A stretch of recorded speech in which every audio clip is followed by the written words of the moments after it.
ನಮ್ಮ ರಾಷ್ಟ್ರಧ್ವನಿ ನ್ಯೂಸ್ಗೆ ಸ್ವಾಗತ.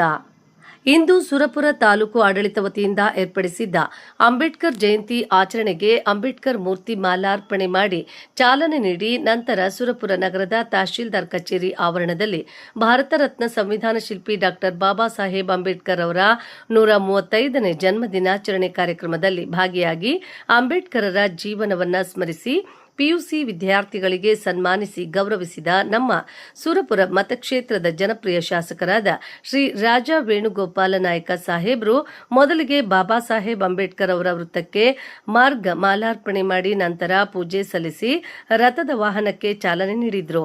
ದಾರಿಯುದ್ದಕ್ಕೂ ಮಹಾನ್ ನಾಯಕನ ವೃತ್ತಕ್ಕೆ ಮಾಲಾರ್ಪಣೆ ಮಾಡುತ್ತಾ ವಾದ್ಯಗೋಷ್ಠಿಗಳ ಮಧ್ಯೆ ಜೈಕಾರ ಹಾಕುತ್ತಾ ಪ್ರಮುಖ ಬೀದಿಗಳಲ್ಲಿ ಮೆರವಣಿಗೆ ಮುಖಾಂತರ ಸಾಗಿ ನಂತರ ತಹಶೀಲ್ದಾರ್ ಕಾರ್ಯಾಲಯದಲ್ಲಿ ಬಹಿರಂಗ ಸಭೆಯನ್ನು ಉದ್ದೇಶಿಸಿ ಬಾಬಾ ಸಾಹೇಬ್ರ ಬಗ್ಗೆ ಹಲವಾರು ವಿಚಾರಧಾರೆಯಾಗಿ ಮಾತನಾಡಿದರು.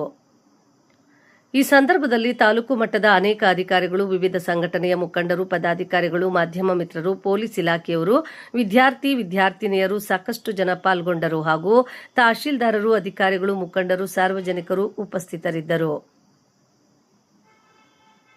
ವರದಿ ಯಾದಗಿರಿ ಜಿಲ್ಲಾ ಹಣಮಂತ ದೊರೆ. ಕ್ಷಣ ಕ್ಷಣ ಸುದ್ದಿಗಾಗಿ ವೀಕ್ಷಿಸಿ ನಮ್ಮ ರಾಷ್ಟ್ರಧ್ವನಿ ನ್ಯೂಸ್ ಕನ್ನಡ.